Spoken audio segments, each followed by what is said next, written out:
I spent Sunday afternoons staring at the puddle of tomato soup that had soaked into my best linen tablecloth. I couldn't move. I couldn't speak. I just sat there in my chair, frozen, watching the liquid creep toward the edge of the table as if it wanted to swallow everything I had left. The room smelled faintly of garlic and burnt toast, a memory of the meal I had prepared with trembling hands. And yet, it was not the smell that made me shiver, it was the reality. My own daughter-in-law, smiling, had thrown it at me. I could feel the heat on my face, though it was December and the windows were shut tight. My hands, which had ironed napkins for hours that morning, shook. I pressed them into my lap, trying to contain the rage that bubbled up like a storm in a teacup. I waited. I waited as she laughed, as my son stood frozen, as the minutes stretched thin between us like elastic. No one came to stop it. No one even blinked at my humiliation. I could hear my own breathing. That's when I noticed the envelope on the counter, unopened, with my name on it. I didn't touch it. Not yet. I just waited. Before we go back to how it all started, tell me in the comments where you're listening from. I want to hear your voice. And if you're new here, hit subscribe quietly. There's more stories like this, whispered from the shadows of homes we thought were safe. I had spent the morning preparing for this day just like I did every Sunday. The china was polished until it caught the light. The linen napkins were starched and folded in perfect triangles, and the roast chicken, the one I had been slow cooking since 6 a.m., filled the kitchen with the scent of rosemary and sage. The flowers on the table had been from the little money I kept in my purse, the money I had saved quietly after my husband passed, the money my children had never noticed. Just 4 small bills to make a vase look alive. It was a gesture, nothing more. And yet, this was all invisible to the people who were supposed to care. The clock struck 1:15 p.m. when they arrived. I had expected warmth. Maybe laughter, hugs, the kind of noise that fills a house with life. Instead, there was the sharp click of designer heels, the smell of perfume that clashed with the aroma of the roast, and a casual tone that said, without words, I don't belong here, but I'll take what I can. I tried to smile. I placed the food on the table. I asked them about their week. But my daughter-in-law, well, she had brought something else entirely, a simmering contempt that could be felt across the room. There were little jabs first, subtle, almost polite. This chicken is interesting, she said, plucking at a piece as though testing its age. My son shifted uncomfortably, glancing at me, as if I were the one who had done something wrong by existing. I kept my hands folded, my back straight, my voice even. It's fresh, I said. Cooked from scratch. She smiled, a small, sharp thing, and went on to comment on the tablecloth, the curtains, my hair. Every word felt like a weight dropping onto my chest. I remembered my son as a little boy, climbing into my lap while I washed dishes, laughing when the water splashed over the sink. I remembered the nights I stayed up sewing costumes for his school plays, the mornings I woke before dawn to make lunches, the birthdays I celebrated alone because I worked extra shifts so he could have parties he never really noticed. And I remembered now, as my daughter-in-law leaned back in her chair, smirk in place, how that same boy now stood mute, letting someone else decide what was acceptable and what was not. By 2 p.m., I had stopped speaking altogether. My hands ached from years of service, iron, laundry, cooking, cleaning, but this pain was new, and it was sharper. It was humiliation turned into a physical ache. That's when she did it. The soup, flying like liquid fire, splashing across my chest and dripping onto the floor. My lips parted to scream, but no sound came. My son finally moved, but only to grab her arm, not to apologize, not to comfort. They were laughing, both of them, at the absurdity of the scene, at my frozen stillness. I could feel my throat tighten, my vision blur, and then the quiet realization. They came for entertainment, not love. I pressed a hand to the wet spot on my dress, my napkin forgotten on the table, and the envelope still sat there. I had bought the ticket weeks ago, long before this day, tucked away under my bed, hidden in a drawer where no one could find it. I didn't touch it yet, but I knew, oh, I knew that it was waiting for me, just like freedom was waiting for me. By 3 p.m., they had left. I sat alone in the ruined dining room, feeling the weight of every unpaid hour, every sacrifice, every silent tear that had gone unnoticed. They weren't loud tears, they were silent tears. I thought about the life I had given, the love I had poured into these children, and how easily it was discarded. And yet, underneath the grief, a spark of clarity began to burn. I spent the rest of the afternoon cleaning up the mess, but it wasn't the soup that stained me, it was the knowledge that I had been invisible in my own home. Every movement felt heavy. My hands, which had ironed shirts for decades, shook with a weight that wasn't just physical. My back ached, my knees groaned, and yet I kept going.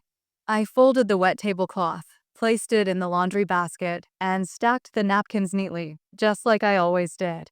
Love is shown through preparation, not dialogue.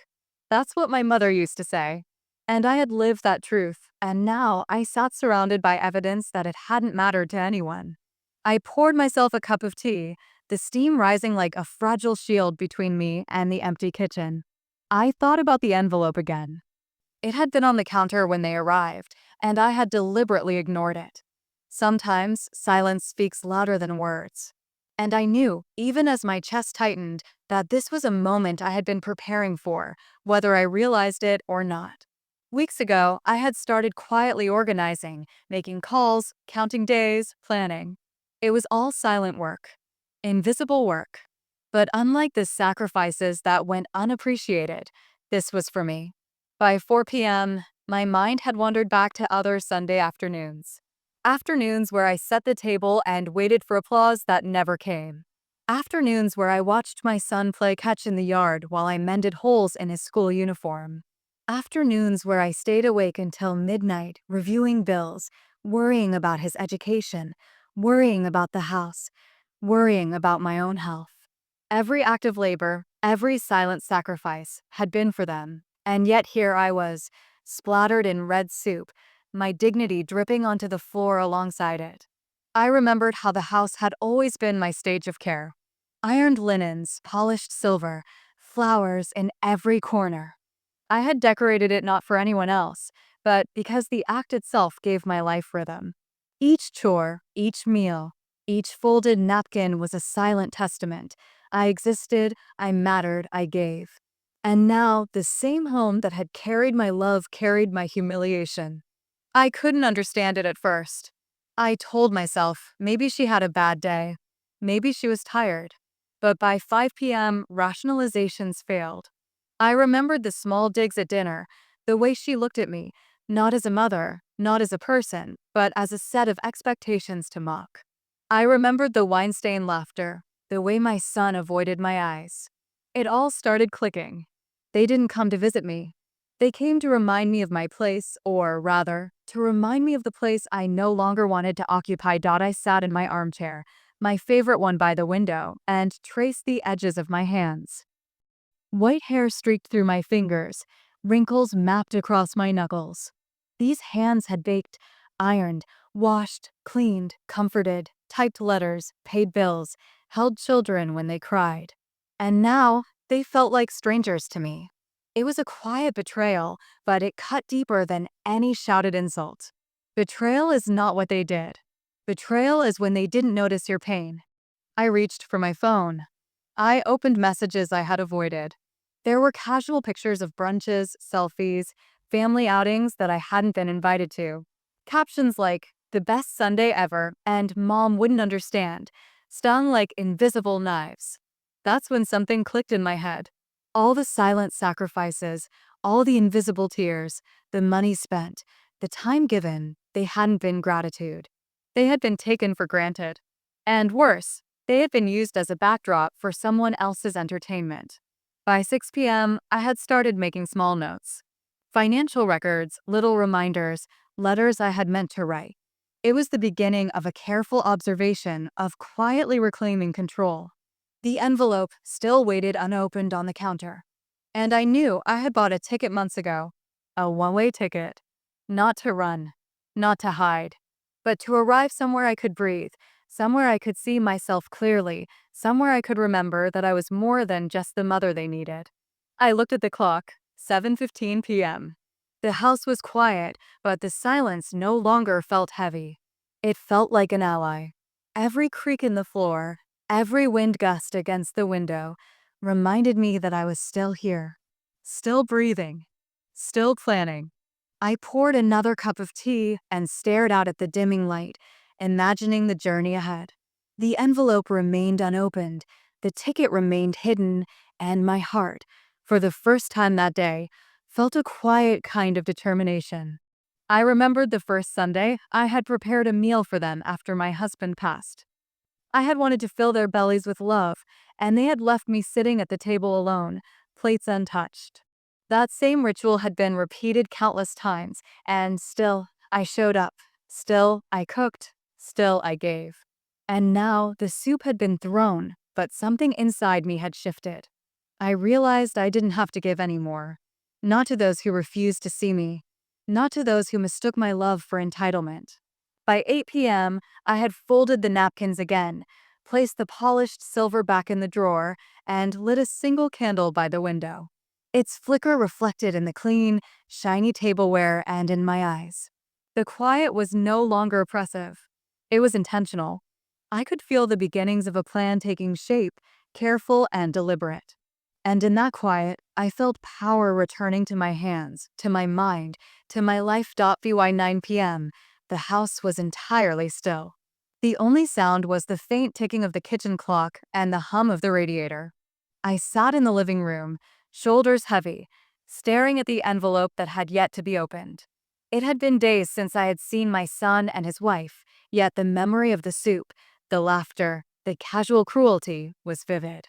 My eyes traced the edges of the table, the crumbs still clinging to the polished surface, the faint stain from a tea spill I had not yet wiped away. I thought about all the mornings I had risen before dawn, the backs of my hands stiff with age, the 4 hours of sleep that had become routine, the aching knees that carried me from laundry to ironing to cooking. Every act of love I had performed had been quietly absorbed, taken as a given, and now thrown back at me in mockery. I pressed my palms against my face and took a long, slow breath. They weren't loud tears. They were silent tears. That's when I remembered something my friend Ellie had said months ago, during one of our long phone calls when I had been crying over a birthday forgotten or a bill unappreciated.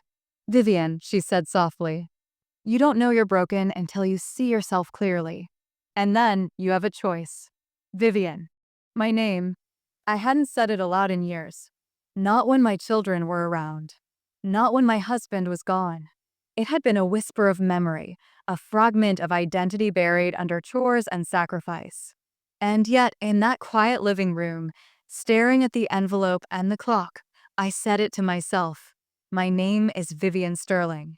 I am 70 years old, and I am still here. The words settled in me like warm sunlight after a storm. I felt a strange sort of calm, a clarity I had not experienced in decades. For the first time, I understood that the soup, the laughter, the betrayal, they did not define me. I defined me. I took the envelope in my hands and turned it over. Inside was a small, unremarkable piece of paper, an invitation to a brunch I had not wanted to attend, a polite request for money to cover a shared expense. I smiled faintly. This was the currency of my life with them, love disguised as obligation, respect disguised as expectation. I put it back on the counter unopened. I didn't need their permission. I didn't need their recognition. By 10 p.m., I had started writing. Not letters of apology or explanation, but lists, notes, calculations. I made a small ledger of my finances, the accounts I controlled, the funds I had quietly saved over the years. I noted down the dates of my previous contributions, the moments they had asked and I had given. I reminded myself of the envelope, still unopened, and the ticket tucked away in my drawer. Each action was deliberate, each note a step toward reclaiming autonomy. I remembered the kitchen from my childhood, how my mother would hum while folding laundry, her hands skilled and patient. I remembered my own children as little ones, clutching at my skirts, begging for stories, for attention, for love. And I realized now that their inability to see me, to recognize my labor, had nothing to do with my worth. It had everything to do with their own limitations. I brewed a fresh cup of tea, the warmth seeping into my hands. I traced the rim of the cup, feeling the texture, the weight. The quiet house felt like a refuge now, not a prison. I felt power in the simplest things, the choice to sit, the choice to breathe, the choice to exist on my own terms. I thought about the ticket again. The one-way ticket to a place I had never visited, a place where the ocean would meet my gaze and the wind would remind me of my own strength. I didn't need to explain it. They didn't know yet, and they never would. The clock chimed 11 p.m., each echo a reminder of the day's betrayal, but also a marker of my awakening. I was no longer the mother waiting for acknowledgement. I was Vivian Sterling, the woman who had survived silent tears, who had labored for decades, who had quietly built a life in the shadows of neglect. And tomorrow, I would start planning in earnest. The envelope could wait. The past could wait. The moment was mine. I leaned back in my chair, letting the silence settle around me like a soft blanket. For the first time, I felt the beginnings of liberation, not loud, not triumphant, but deliberate, calm, and utterly mine. By 7 a.m. the next morning, I was already awake. The sun hadn't fully risen, but I could feel its weak light brushing against the curtains, promising a day that was mine to shape. I made my tea slowly, letting the warmth seep into my palms, grounding me. The soup incident, the laughter, the humiliation, everything replayed in my mind, but this time, instead of collapse, I felt something else: clarity. I started small. I checked my finances, quietly noting the automatic transfers I had set up for my son and his wife. I had always sent money without question, without reflection, out of habit and love. Habit and love, I realized, had been mistaken for weakness. Now, each line in my ledger was a reminder: this money had been mine first, given second. I made decisions about what to continue and what to stop. The numbers no longer hurt, they spoke. They whispered, "You're in control now." I opened my laptop and began observing. Social media, a world I had avoided for years, suddenly became a tool. There were pictures of brunches, parties, weekend trips. Smiling faces, perfect plates, casual captions. Mom would never understand. My heart clenched at first, but then I reminded myself they were not the arbiters of my reality. Their luxury was their narrative, not mine. I noted patterns, times, locations, even the brands they flaunted. Every detail was a clue, a puzzle piece, a record. I didn't have to confront them. I only had to see. Ellie called mid-morning, sensing perhaps that I had started my quiet revolution. Her voice was a balm. "Vivian," she said, "you need someone to witness this, not to fix it. Just someone to see it." I nodded even though she couldn't see me. I told her about the soup, the envelope, the laughter. She didn't gasp. She didn't offer solutions. She simply said, "You see them clearly now. That is enough." By 10 a.m., I had written down the dates of birthdays ignored, anniversaries overlooked, and occasions where they came asking for money instead of love. I had documented small betrayals over the years: comments, gestures, requests, silences. It wasn't anger I felt now, it was documentation. Facts hurt more than crying. And these facts were mine to hold. I made a deliberate choice to remain calm when my son called later that afternoon. His tone was light, casual, unaware that I had observed, recorded, and reflected. He asked about bills, about plans, about family needs. I gave measured responses, neutral, factual, careful. No apology, no plea, just information. The power, I realized, was not in shouting or confronting. It was in knowing and letting them remain ignorant. By 2 p.m., I had begun to plan small steps for the future. The ticket, long hidden under the bed, became a symbol, not just a journey, but a signal. I am reclaiming myself. I sketched ideas for packing, for leaving quietly, for arriving somewhere I could breathe without judgment, without ridicule, without invisible chains. The envelope still waited on the counter, but I no longer needed it to validate me. I had validation in my hands, in my ledger, in the slow, deliberate breathing of a woman who had survived years of quiet betrayal. I wandered through the house in deliberate silence, observing every corner. The polished silver, the flower vases, the photographs of birthdays and graduations, they were all mine. Memories of love, yes, but also of labor, of care, of resilience. I traced the frames with my fingers, feeling the warmth of glass against skin. And I made a promise to myself. They may have mocked me, dismissed me, ignored me, but they would not dictate my story any longer. By 6 p.m., I had started subtle preparations. I moved a few documents into a secure folder, hidden beneath the old tax papers. I set aside the money I needed for the journey. I made mental notes of neighbors, friends, allies, people who could witness, support, or guide me if needed. Strategic silence became my weapon. Quiet planning, not confrontation, became my strategy. I had been the mother, the cook, the caretaker. Now I would be Vivian Sterling, the woman who acts without noise, without explanation, without apology. That night, I sat in front of my computer, reviewing everything I had observed, documented, and planned. The clock ticked toward 10:30 p.m. The house was still. The envelope remained on the counter. The ticket, folded and waiting, seemed almost to hum with quiet promise. I leaned back in my chair, letting the stillness settle over me. It was not triumph. It was not joy. It was deliberate, firm, and entirely mine. And in that silence, I realized something crucial. They didn't know yet. They didn't know yet.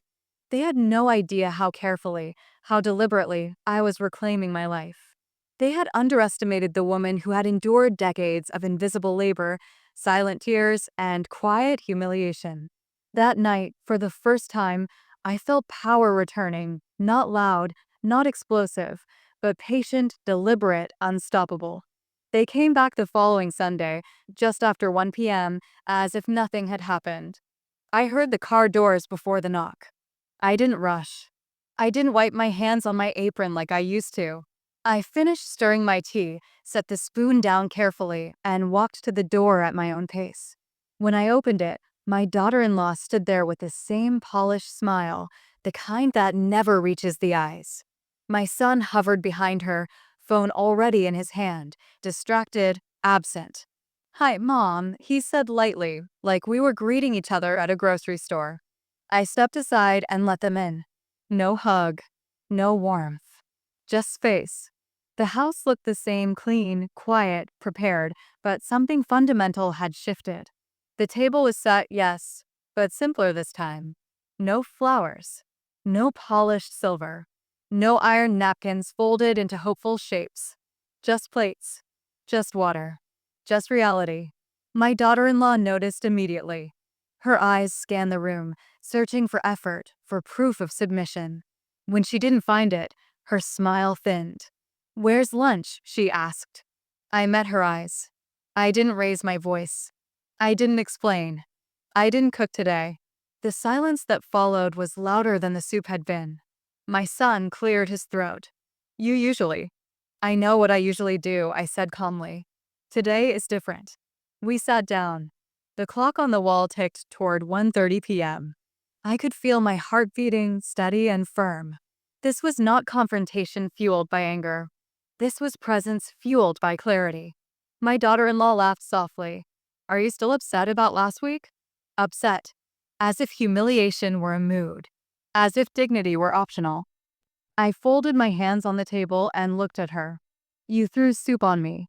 She rolled her eyes. "Oh, please." "It was a joke." "A joke," I repeated slowly.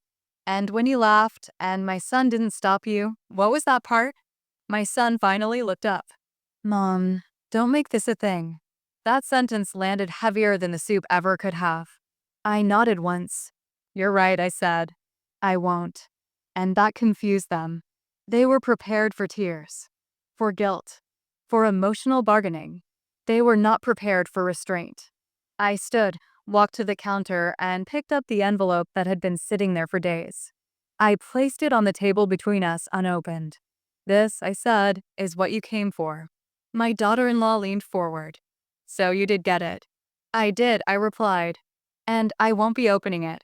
My son frowned. Why not? Because I've noticed a pattern, I said evenly. You come when you need something. You leave when you don't. And somewhere along the way, I stopped being your mother and became a resource. The room went quiet. No shouting. No accusations. Just truth. My daughter-in-law scoffed. You're being dramatic. I smiled, not warmly, not cruelly, just knowingly. Dramatic would be yelling. Dramatic would be crying. This is observation. I reached for my notebook, the one I had kept quietly, and flipped a few pages, not to show them, just to anchor myself. Dates. Requests. Amounts. Silences. I've helped, I continued, because I wanted to. But I will not be humiliated for it. And I will not be treated as disposable. My son shifted in his seat. So what are you saying? I looked at him, really looked at him. The boy I raised. The man who stood silent while soup was thrown. I'm saying things are changing, I said. Quietly. No threats. No ultimatums. Just certainty. The clock struck 2 p.m. My daughter-in-law stood abruptly. This is ridiculous. Let's go. They left without another word. No apology. No understanding. But something else lingered in the air unease. They had felt it. The loss of control. The absence of access. I sat back down alone at the table, the envelope still untouched. My hands didn't shake this time. My breathing stayed steady. That's when I understood something deeply important. Power doesn't announce itself. It withdraws. That afternoon, I went to my bedroom and pulled the ticket from its hiding place. I didn't look at the date yet. I didn't need to. The act itself was enough. I placed it back carefully, like a promise. By 6 p.m., my phone buzzed with messages. Neutral. Polite. Confused. I didn't respond. Strategic silence. That night, I stood in front of the mirror and studied my reflection. White hair, tired eyes, hands marked by years of giving. And for the first time, I didn't feel ashamed of what I saw. I felt prepared. I didn't sleep much that night. Not because I was anxious, but because my mind was finally clear. Clear thinking has a strange effect when you've lived too long inside confusion. It doesn't rush. It doesn't panic. It simply lines things up and asks, what is mine? What is not? By 7:30 a.m., I was dressed and ready. No makeup. No jewelry. Just a clean blouse and my coat. I looked like someone going to the grocery store. No one would have guessed I was about to redraw the borders of my life. Ellie met me outside the small brick office downtown. She squeezed my hand before we went in. You don't owe anyone bravery, she said. Just honesty. Inside, the office smelled like old books and lemon cleaner. The man who stood up to greet me was younger than my son. His name was Avery Collins. He didn't rush me. He didn't speak over me. He didn't ask first about money. He asked about me. How are you feeling today, Miss Sterling? That question almost broke me. I answered truthfully. Clear. We sat down. I placed my folder on the desk. Years of quiet notes. Transfers. Receipts. Requests. Screenshots. Dates. Silence. Avery didn't interrupt. Avery didn't interrupt. He read carefully.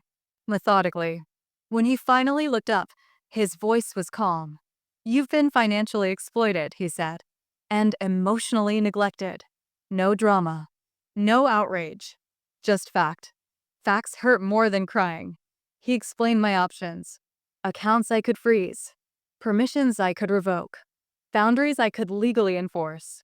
And then he said something I hadn't expected. You don't need permission to stop. I nodded slowly. By 11 a.m., I had signed the paperwork. No speeches. No declarations. Just signatures that closed doors that had been left open far too long. On the walk back, Ellie didn't talk. Neither did I. Silence, I had learned, could be protective. That afternoon, my phone rang. My son. I let it ring. At 2 p.m., another call. Then a message. Mom, did you change something with the account? I read it once. Then set the phone down. I wasn't punishing them. I was correcting a system. By evening, the group chat lit up. Confusion, irritation, thinly veiled concern. What's going on? Is this a mistake? We need to talk. And then, accidentally sent, meant for someone else. The old woman is being difficult. I stared at that message for a long time. Not because it hurt, but because it clarified everything. That was how they saw me. Not as a mother. Not as a person. As an obstacle. I didn't respond. That night, I stood in front of the mirror again. This time, I didn't catalog what age had taken. I cataloged what survival had given me. Endurance. Precision. Memory. I packed a small suitcase, not fully, just enough to feel the shape of leaving. Folded clothes. Practical shoes. Documents. The ticket went into the side pocket. By 10 p.m., my phone buzzed again. This time, it was a voicemail. My daughter-in-law's voice tight controlled. You're being unfair. I smiled faintly. Fairness had never been the goal. Respect was. I sat on the edge of the bed and let the house breathe around me. This house that had held my labor. My silence. My patience. Soon, it would hold only my absence. That was when I understood the confrontation wasn't coming. Not the way they expected. No shouting match. No tearful confession. Just consequences. Quiet ones. Planned ones. Permanent ones. I turned off the light and lay down fully dressed, not because I was afraid, but because I was ready. The days that followed were strangely quiet. Not the heavy kind of quiet that presses on your chest, but the kind that clears space. I stopped checking my phone compulsively. I stopped waiting for apologies that were never coming. Instead, I focused on the small, ordinary things that reminded me I was still here, still capable of choosing. By Tuesday morning, I had created a routine. Tea at 6:30. A short walk around the block by 7 o'clock. Breakfast by the window. These were not acts of healing. They were acts of grounding. Healing comes later. First, you stabilize. At 10 a.m., I sat at my desk and opened the drawer where I kept old documents. Birth certificates. Insurance papers. Letters I never sent. I sorted through them slowly, deliberately. I didn't rush. I didn't cry. I labeled folders with careful handwriting, the way I used to label my son's school supplies when he was small. Ownership begins with order. By noon, the house felt different, not because anything had changed, but because I was no longer emotionally inside it the same way. I walked through each room as if I were already a guest. The living room where I had hosted holidays that went unnoticed. The dining table where soup had been thrown like a punch. The kitchen where I had fed everyone but myself. I touched nothing unnecessarily. Detachment isn't coldness. It's precision. At 2 p.m., Ellie came by with sandwiches. We ate quietly at the table, the same one that had witnessed my humiliation. Neither of us mentioned it. You don't seem sad, she said gently. I am, I replied. But sadness isn't driving anymore. That night, I packed the suitcase fully. Not dramatically. No last looks. No speeches to empty rooms. Just folded clothes, practical shoes, medications, and the folder Avery had helped me organize. I left behind more than I took. That felt intentional. By 6 p.m., I had placed a small envelope on the hall table, not addressed to anyone in particular. Inside was a short note. I needed space to breathe. Please don't look for me. I am safe. I am choosing myself. No explanations. No justifications. No apologies. At 8 p.m., my phone buzzed again. A message from my son. Why are you doing this? I read it once. Then I placed the phone face down. Sometimes the answer is the silence. Later that evening, I stood by the front door with my coat on not because I was leaving yet, but because I needed to feel the weight of it on my shoulders. I needed to rehearse the sensation of departure. The clock read 9:40 p.m. I remembered the countless times I had stood by that same door waiting. Waiting for visits. Waiting for acknowledgement. Waiting for love to show up unannounced. It never had. But this time, I wasn't waiting. I was preparing. Before bed, I took one last walk through the house, not to mourn it, but to thank myself for surviving here, for holding it together when no one noticed, for not breaking loudly. That matters. At 11 p.m., I lay down and slept deeply for the first time in weeks. The next morning, I woke before the alarm. The sky was pale, the air still. I dressed quietly, zipped the suitcase, and placed it near the door. The ticket sat in my coat pocket. I didn't take it out. I didn't need to. I stood in the hallway and took a slow breath. I wasn't running away. I was stepping forward. And somewhere inside me, a voice I hadn't heard in years spoke clearly and without doubt. You are allowed to leave places that hurt you, even if you helped build them. I turned off the lights one by one. I left just after 6 a.m. The street was quiet, the kind of quiet that belongs only to early mornings and honest decisions. No cars. No voices. Just the soft drag of my suitcase wheels against the pavement and the steady rhythm of my breathing. I locked the door behind me without hesitation. No final glance. No pause. Some endings don't need ceremony. The bus station smelled like coffee and cold air. People stood in small clusters, clutching bags, staring at departure boards, pretending not to notice one another. I chose a window seat near the middle. Not the front. Not the back. Somewhere balanced. Somewhere neutral. The clock above the platform reads 6:45 a.m. As the bus pulled away, I felt it, not joy, not relief, but a loosening. Like something unclenching inside my chest that had been tight for years without me realizing it. Every mile felt deliberate. I watched familiar streets fade into unfamiliar ones. Houses became fields. Fields became stretches of open road. No one asked me questions. No one needed anything from me. For the first time in a very long while, my presence wasn't required to perform. I rested my hands in my lap and studied them. These hands had carried groceries, scrubbed floors, ironed clothes, signed checks, wiped tears that weren't mine. They were misshapen now, marked, honest. And yet, they felt lighter than they had in decades. Around 9 a.m., the bus stopped briefly. People got on and off. I stayed seated. Stillness felt earned. A woman across the aisle caught my eye and smiled politely. I nodded back. No explanations. No backstories. Just mutual acknowledgement. I realized then how much of my life had been spent explaining myself, why I gave, why I stayed, why I forgave. On that bus, no one cared. And that felt like freedom. By 11 a.m., the landscape had changed completely. The air smelled different. Salter. Cleaner. When the ocean finally appeared, wide and unbothered, I felt my throat tighten. I had never seen it before. Not properly. I pressed my forehead gently against the glass. Waves rolled in and out, steady and unconcerned with who watched them. The ocean didn't need approval. It didn't explain itself. It simply existed. I understood then why I had chosen this place. The bus pulled into a small coastal town just after noon. The driver announced the stop casually, like it meant nothing.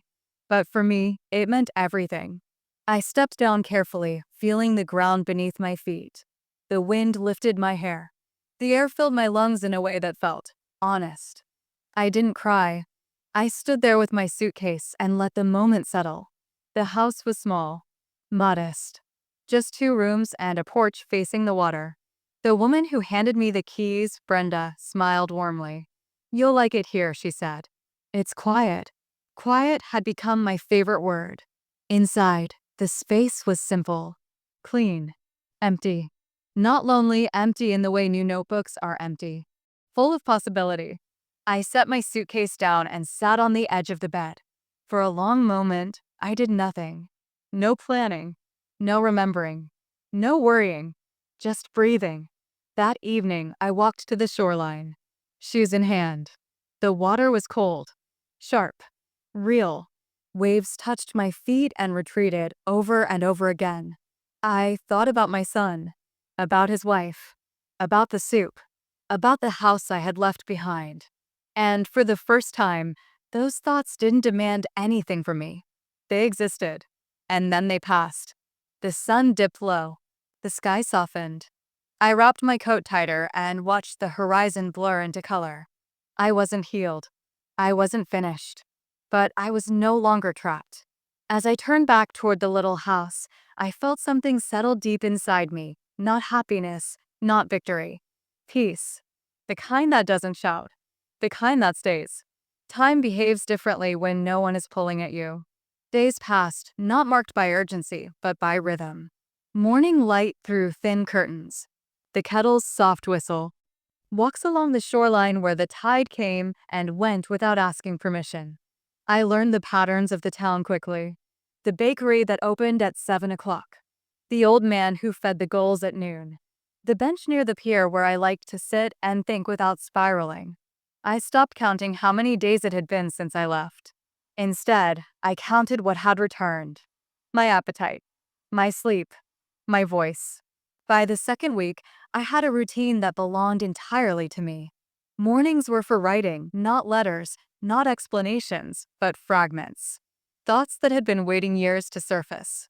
I didn't correct them. I didn't polish them. I let them be messy. Messy is honest. One afternoon, as I was returning from the market with a small bag of oranges, my phone vibrated. A message. From my son. We need to talk. I didn't open it right away. I finished my walk. I washed the oranges. I sat by the window and ate one slowly, letting the juice run down my wrist. Then I opened the message. That was all it said. No apology. No concern. No question about my well-being. Just a need. I set the phone down. 2 days later, another message, this time from my daughter-in-law. This distance is hurting the family. I almost laughed. Distance hadn't hurt the family. Exposure had. They had always needed me close enough to reach, but far enough to ignore. From here, the imbalance was obvious. That night, I wrote something new in my notebook. Not a response. A boundary. I will not return to rooms where my presence is required, but my dignity is optional. I didn't send it. By the third week, the calls began. Short. Careful. Then longer. Frustration edged into their voices, even through voicemail. I listened to none of them. Silence, I was learning, was not cruelty. It was calibration. Then, one morning, a message arrived that felt different. Mom, I didn't realize how much you did. I read it twice. Not because it moved me, but because it was late.